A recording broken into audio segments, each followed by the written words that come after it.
சர்க்கரை குறையிறதுக்கான மருத்துவம். உடம்புல வந்து சர்க்கரை கூடிருச்சு, ரொம்ப உடம்பெல்லாம் எரியுது, ரொம்ப கஷ்டமாக இருக்குன்றவங்களுக்கு சர்க்கரை ஏன் கூடுது? இன்றைக்கி இருக்கிற உணவுகள் சரியில்லை. எல்லாமே ரசாயன உணவுகள். ரசாயனம் போட்டு தான் வளர்க்குறாங்க. ரசாயனம் போடாமல் எந்த உணவும் கிடையாது. நம்ம தாத்தாங்கெல்லாம் 100, 120 வயசு வரைக்கும் இருந்தாங்க. சர்க்கரைனா என்னான்னே அவங்களுக்கு தெரியாது. சர்க்கரைனா அவங்க சாப்பிட்ற வெல்லம் தான் சாப்பிட்டாங்க. சர்க்கரை நோயின்னே கிடையாது. இன்றைக்கி யார் எடுத்தாலும் சர்க்கரை தான். அது குறைக்கணுமா, குறைக்கணுன்றாங்க. முக்கியமாக நாவல் பழம், பன்னீர் ரோஜா, மாதுளம்பூ, ஆட்டுப்பால்,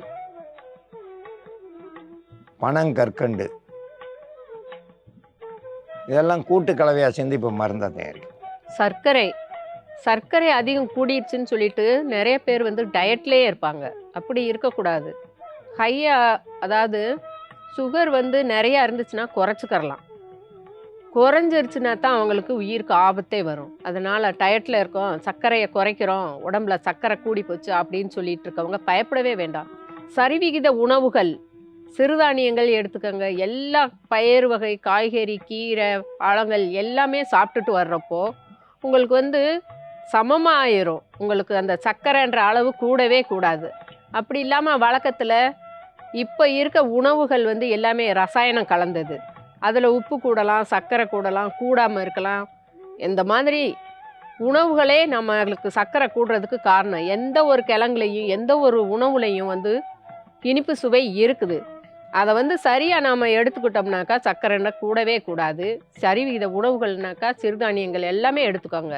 டயட்லன்னு சொல்லிட்டு இருந்துட்டு நீங்கள் அந்த 2 தோசை, ஒரு இட்லி சாப்பிட்றோம் அப்படின்னு அதே வழக்கத்தில் வச்சுக்கிட்டு இருந்தீங்கன்னாக்கா கண்டிப்பாக வந்து சர்க்கரை குறையவே குறையாது. இயற்கை முறையில் விளைவிக்கப்பட்ட அரிசி உணவுகளை சாப்பிடுங்க. சர்க்கரையை கட்டுப்படுத்துறதுக்கான மருந்து தயாரிக்கும் முறையை பற்றி பார்க்கலாம். நாவல் பழம், கொட்டை எல்லாமே சமூலமும் மருத்துவத்துக்கு உதவும். இது கொட்டையாக இருந்ததுனாக்கா நிறைய எடுத்து காய வச்சு பொடி பண்ணி வச்சுக்கோங்க. உங்களால் ஒரு நாளைக்கு ஒரு 4 பழம் சாப்பிட்டாலும் போதும். இப்போது இந்த பழத்தை வந்து நல்லா கனிஞ்சு இருக்கிறதுனால ஒரு 4 பழம் இந்த ஆட்டுப்பால் கூட சேர்த்துக்கலாம்.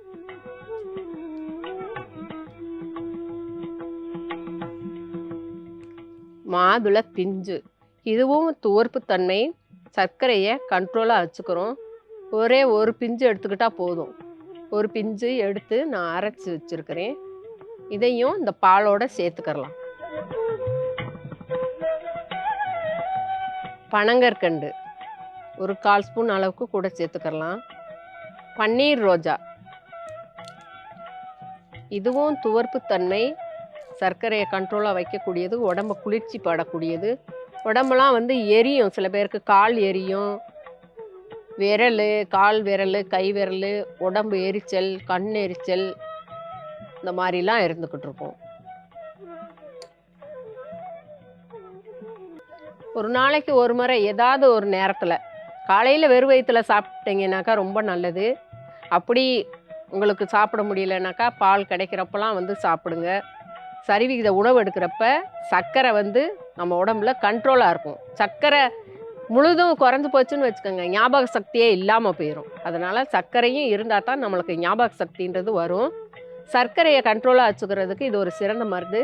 சர்க்கரையை குறைக்கிறதுக்கான மருந்து தயாரிக்கும் முறையில் பன்னீர் ரோஜா, மாதுளம்பூ, பனங்கற்கண்டு, நாவல் பழம், ஆட்டுப்பால் இதெல்லாம் கூட்டு கலவையாக சேர்ந்து மருந்தாக தயாரிச்சிருக்கோம்.